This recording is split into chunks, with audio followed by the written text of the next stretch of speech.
right, August happened. It happened. I read 10 things-ish. Like, the caveat being, a few of these things were in July, and some of the things I'm reading on, and right now, are probably going to be in September, because I don't care. I know you guys all really keep track and follow me intently on Storygraph, which would be a mistake, because I am not consistent over there at all. Much less Goodreads, goodness. And so yeah, I have like a couple categories here. I read 10-ish things that we'll talk about in this video, and yeah, mostly a good time. I would say it's not a great time, or where it's great was in surprising places. That's how I feel. Let's start with just like my most okay category. The these were fine category. Starting with Acceptance. This is the third book in Area X. I think, I don't know. I think this could have been great, but it was fine. So how to talk about this one without spoiling Area X? Let's just say we get some flashbacks, which I think are interesting. We get potential answers, which I think are compelling, but also still kind of opaque and hard to grasp. And I think it's just, it has some of the best things and some of the worst things, and the pacing's weird, and maybe it's too long. That's how I feel about Acceptance. Like, and it's also kind of in some ways forgettable for me. Like, there were times when I was reading Acceptance, and I was like, oh, maybe I will reread Annihilation. Now with all this context, it's just like, you know, coming together. And then there's a section where I'm like, oh no, I will not go back and read Annihilation, because it reminded me of what it's like to read Annihilation, and I'm not doing that. And I do like some of the answers and how they are revealed and handled, but I also felt like I didn't quite know what was happening sometimes, and I didn't know if that was a me problem or it was built in. So it was fine. I don't know. It's definitely a series where I could totally see it being people's like personality. I still find it very interesting. I think now that I've read these first three, and I know a lot of people adore Annihilation, but they're very on Control and Acceptance. Oh, not Control, Authority and Acceptance, because we have to keep the A thing going.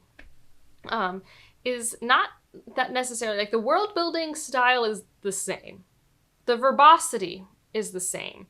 But the character voices differ, and I guess people just really love the voice of the biologist, and I really don't. So, like, whenever I'm with other characters, I actually kind of like their perspectives and what they're handling. But it does do that thing, like, that I talk about sometimes with literary fiction, where it's like, I need to know what is possible to suspend my disbelief. Like, what is our range of possibility? Is this currently a metaphor, or did this actually happen to you? Like, and I think with Area X, that gets even more muddy because of the nature of what's happening to these people, and they don't necessarily always believe what they're seeing. There's a lot of unreliable narrator-ness and musings and navel-gazing, so it's fine, and not particularly my cup of tea. But I do want to, like, finish with Absolution. I don't know, he has a new book he said he's going to do with Area X, and I don't know if I'm on board with that. I have no idea. My other It's Fine book is The Enchanted Greenhouse by Sarah Beth Durst. And again, I adore the Queens of Renthia trilogy, guys. I do. These books are not my thing. I think I just don't like this version of cozy fantasy. I don't know. I like Legends and Lattes. Like, I really do. 4-star read. Read it in a day. Enjoyed it immensely. The Enchanted Greenhouse and Spellshop both felt so long. Like, if you're going to watch a Hallmark movie, it's an hour and 30 minutes. Get it done. Like, this isn't meant to be a long time, right? And, like, The Enchanted Greenhouse, I also think suffered for me because one of my friends, and also I think the internet, kind of said this one has more romance in it. And I yes, maybe, but it's not really a romance to me. Like, or at least doesn't follow the pacing of a romance book that I like. I thought the first half was just cozy fantasy. Then there was, like, the third quarter was romance, and I love those 100 pages. And then the ending is back to the cozy fantasy, and I'm just like, whatever. Like, it was fine. Again, these were fine. Absolutely fine. Let's move on to more interesting things. Let's move on to my science fiction, which are kind of both space opera-y. Space opera. Starting with The Red Scholar's Wake. This had so much promise. I'm going to read one more Elliot de Bodard, but I do think I understand more and more what she does that doesn't work for me. The beginning of this is so cool. First of all, I love a space opera with mind ships. I love that. Adore it. I believe this is Chinese and Vietnamese inspired space opera. I could be wrong. I don't know enough. There's definitely a lot of Vietnamese naming conventions. And I do think that's like kind of the premise of this space opera is like, what if like Asian countries won the space race and this is where we would end up hundreds of years in the future, I think. I don't know. I'm not well read in it. Regardless, I really liked the beginning where we're on a pirate mine ship and we have our captured smuggler. I don't remember. They do stuff with scraps. And for some reason, they have to form a marriage of convenience. This was really never made completely clear to me, and this is probably one of the things I don't love. But really, the issue I had is that they form a relationship. They form a bond. And I love these things, but it did not happen on page. And then they're very ride or die very quickly with no on-page buy-in for me, and that's a problem. For me, like, it just is. So it was really hard for me to go with it when it got to very emotional stakes. I really liked the politics. I really liked the world building. The narrator for the audiobook was great. But yeah, I think I just had an issue because so much was motivated by this new fledgling relationship. And I had no sense of how much time would pass between each chapter. Like, I'd be told and I'd be like, oh, you're saying it's only been a day, but it feels like you've gone through stuff for months. Like, it just didn't feel consistent to me. Now, the one I really loved was Tio's Darumi. It's the sequel, I think final book as well, to The Alliance. So the first book's Ocean's Skadori, which I love. And I do think I like Ocean's Skadori a smidge more, but I do love Tio's Darumi. And I own both of them in hardback, and it brings me endless joy because those covers are stunning, okay? Absolutely stunning. I have like a whole list of should you reads I need to put together. It's not next up, but it's coming up. Mainly because I have to sprinkle them out because nobody clicks on them. And so like I have to like find ways to give myself serotonin. I'm not even doing it for the algorithm, guys. I do things for me. I am entertaining myself and you guys are along for the ride, which is fine. So Tio's Darumi takes off right where the other one left off, but I think some people need to be prepared for the fact that it is like super slow paced, which is like my bread and butter. But after where the first one ends, which is kind of an action-packed cliffhanger moment, I want you to know that we spend a lot of time in quiet moments, which I adore. But might not be for everybody. Like, both nothing happens and everything happens. My biggest complaint is we get perspectives from our antagonist, and I don't think they really did much for the story for me. Like, I don't think they're bad. I don't think they did much. I never really understood them. I'm not sure if I'm supposed to understand them. He has issues. That was very clear, that he has issues. And I think what makes me love Ocean's Skadori a bit more is we just get more Ocean, and we get more Ocean and Tio together, and that's, for me, kind of foundational. And I just think Ocean is still one of the coolest characters I've gotten to read in a long time. Like, she's so cool. And I think the nature of the story, we just spread our cast perspective just a little thin for my taste, but I still loved it. Like, I had a great time. One of my anticipated releases of the year, and it, you know, and something in the United States is they're releasing the paperback and hardback of this at the same time. So if you're someone who's like, I want to wait for the paperback, say no more. The paperback of both are out. I only learned this because inadvertently my bookstore purchased me the paperback instead of the hardback. And I'm like, not to be that girl, but my first one's a hardback. So I'm gonna need you to order me the hardback. All right, next up, let's just take a little meandering trip down to a nonfiction book that does not get a category because I don't know. If I was reading like Mask of Mirrors, maybe I could throw them together because they're kind of thematically intertwined. But Hello Sleep. I read this purely off of a recommendation from, I believe, Sarah. And what a good recommendation for me. Truly doing a lot of work for me this month. I've been having on and off insomnia this summer. I've always had insomnia issues. This isn't like super new.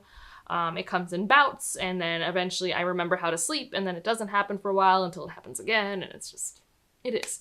I don't really take any sleep aids. I used to have something I would do, but I'm not trying to do that anymore, so it was just like, okay, what's going to be my new coping mechanism for this? And I found this to be very informative, no fear-mongering, really grounded in what is currently done in cognitive behavioral therapy for insomnia, so CBTI, and I have found it to work for me. And I think that's what's important for these types of nonfiction, is that if you're someone who wants actionable steps, you want everything to be defined clearly and laid out for you. There's no weird science here. Like, it's just, this is this type of therapy, and ideally, you could find someone to do this in your city. But there are so few people trained in this technique. And cognitive behavioral therapy is very normal. Like, people do that all the time for other things like anxiety and depression and stuff. But for insomnia, how it works, I found it so calming and engaging and helpful. Also, I forget who it was, but someone recommended that I listen to the Maintenance podcast episode on the Why We Sleep book, which, wow, that book's bad. Wow, that book's bad. But, like, not Hell Asleep, the Why We Sleep book that is very popular about sleep, that is very fear-mongering and very inaccurate. But also, Ryan and I got obsessed with that podcast and listened to it, like, the entire trip back from Toronto. So, shout out to you for giving us something to listen to. Because normally we actually don't engage with each other in car rides. This was the first time we were both just like, this is fun. Because they're so funny. They're not scientists, but they're journalists and people who work really hard for science communication. So yeah, I just love science podcasts. I really do. Okay, so Hello Sleep. I recommend if you have sleep issues, and it shouldn't make you feel like you're dying when you have insomnia at night, which I think is a good thing. Next up, let's do some fantasy. Yes. So I'm going to just do it in order of least favorite to favorite, I think. And so let's start with The Sapling Cage, which I don't think I've talked about much at all, but I did finally finish it with the audiobook while I was doing a boatload of yard work, because it was finally like 65 degrees outside, and so I was doing yard work. Still have yard work to do. I actually was doing yard work before this to finish The Sapling Cage, so fresh off the presses, my opinions about this book. This is a really good, I think, witchy book. Like, if you want a witchy book where they travel through forests and have a sisterhood. Good witchy book. I don't know if it'll stick with me. I think it was a very nice audiobook listen, like it entertained me in that way, but it was hard for me to find the motivation to pick it up physically, which usually means like the story itself is not like super memorable or engaging to me. What I will say that it does great is our main character is a trans. She's a trans girl, and so she runs away to be a witch, taking the place of her best friend in the village, and is scared about being found out. And I mean, I think the discussion of her transness is done really well, because it's both obviously a part of the motivation of this character, who is a teenager, but it's also not the plot either. Like, the plot has nothing to do with our character being trans. The plot has to do with, there's a blight in this forest, who is causing it, how do we defeat it, what is happening to witches while people are scapegoating witches about the blight, etc. But, it also is about how she's trans, and, now she's with witches. There's a spell that could, cause her to have a sex change. Does she want that? Does she need that to still be a girl? And I think those are really nice conversations to have. There's also just very normalized bisexuality in the book. So yeah, if you're looking for some really solid trans witchy fantasy, I think it's pretty good. The traveling really didn't bother me too much, because it really was just so focused on relationships between these women. If you do not like teenagers being bullyish to each other because they have issues, you might have some characters that annoy you, but it's not the main character. Our main character is honestly super nice, and maybe almost too nice for the situations that she's in at times. So yeah, Laura's cool. The witches are cool. How the magic is done is very cool. It feels like witchy. Like, it feels very like, of the vibe. Not that there's a right way to write witches. So yeah, it was good. It was a good time. I don't know if I'll be thinking about it months from now, but I'm glad I read it for the Ursula K. Le Guin Award in fiction. Next up, we'll do The Devils by Joe Abercrombie. I really enjoyed this. This was very fun. This was primarily my audiobook for the month, because it's pretty long. It's a thick book. And it's just an adventure fantasy written by Joe Abercrombie. So what I've been saying, it's the movies, Dungeons and Dragons, with Suicide Squad together. Okay? That's what it is. So you got a lot of interesting people going on a quest because they're forced to, hence Suicide Squad. They're considered monsters. Are they monsters? I don't know. That theme is like whatever to me at this point. The who's the monster theme is one day I'll be on board reading it again, but it's also like it's up there with let's have a rebellion. I'm like, I've seen this a million times. You're gonna have to do something special. So I don't love this because of its themes. I think the characters are my favorite Joe Abercrombie characters. Probably because they're more likable, and I like likable characters. Sunny is everything. Like, I adore her. She's just so sweet. And she's an elf, and this place hates elves. Oh, it's also like a crusade. It's very heavily inspired by our world. It's like an alternate history. So we've got we've got the East versus West Christianity, Roman Catholic, Eastern Orthodox. I don't even know if they're called that in this book, but it's the same idea. There's Troy, which is probably meant to be Jerusalem, but it's not Jerusalem, it's Troy. And so we're trying to put this forgotten heir princess on the throne, and all of her cousins are trying to kill her. And that's what the Suicide Squad has to help out with. And I really love the dynamics that there are and the people that form connections. And I was emotionally affected by a thing at the end of the book. And it was fun. Will it stick with me? I don't know. I have no idea. But it was a good time. It brought me some distraction and some joy. And so I appreciate it. My favorite fantasy read is no surprise, The Subtle Knife. I mean, this is a reread for me. Will is my favorite boy main character. Probably. I mean, especially if we're saying boy, not like male main character, but like there are very few 12 to 13-year-old boy characters that do not make me want to shake them. He's just a very grounded, has to grow up too fast character. I also think I see so much of myself in Will. Like, I see an endless amount of my upbringing in what Will went through. To have to parent your parent, to have to be socially anxious about how you're perceived, when to make yourself visible or small. It's an amazing foil for Lyra. So Will is amazing in this. There are some emotional chapters, like there are in every his Dark Materials book. Woo boy. And I love this world. Oh, I love learning about it. And I'm such a nerd. I'm such a nerd.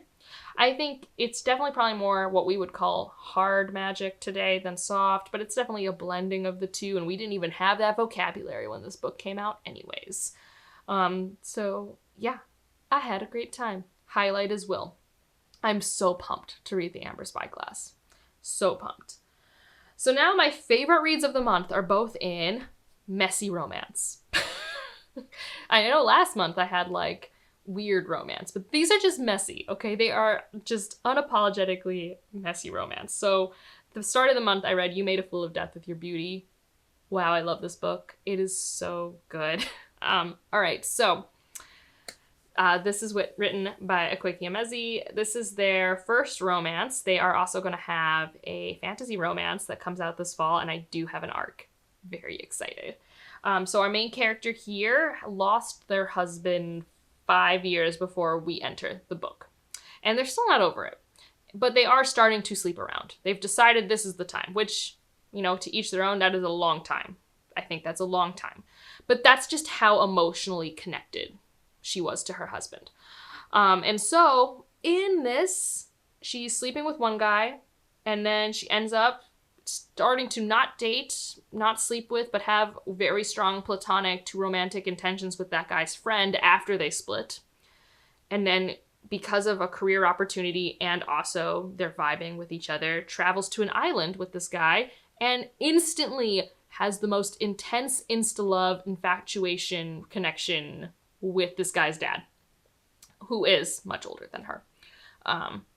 And it goes from there. It's really messy, but it's not messy in an inconsiderate way. I think sometimes when people talk about it, like, it is going to have a lot of awkward and hard moments and conversations. But these characters at no point were unaware of their mess and were not unaware of what their mess would do to those around them and how they would try and figure out what to do. Because it's basically, oh no, I caught feelings and I really shouldn't have. What to do with that. And I think for me, part of the reasons it works is because I do love intense connection, forbidden romance stuff. I just do. Blame every CW adjacent thing I've ever watched. I don't know. I just like it. But I also thought our male love interest was so soft Like, I really loved how he was portrayed and how he maneuvered dynamics, how he handled situations. Like, he was amazing. I got why he became our main love interest. And also, I think he's just such a stark contrast to a lot of the type of alpha strong heroes you get. Not that I don't love those, but it was just a nice contrast to that, how soft and emotional and vulnerable he was just from the get-go. We don't get there. We're not, he's all tough to everyone else and then he's soft for you. Always soft, always caring. I truly just enjoyed this immensely. And part of that is also, I love Akwaeke Emezi's writing style. They have such a great authorial voice. So I'm very pumped. I have an arc of the fantasy romance. Really excited to get to it. Then the next thing I read was Problematic Summer Romance. And is this my favorite read of the month? Could be. At least favorite new read. I wasn't sure how to feel about this. I mean, it says it on the tin. Problematic Summer Romance. Right? And I knew it was going to be also be age gap. Well, why are both of these age gap? I don't know. It just happened.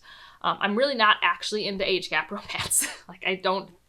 It has to be done really specifically for it to work. And I do actually think both of these were done in a way that, like, worked for me.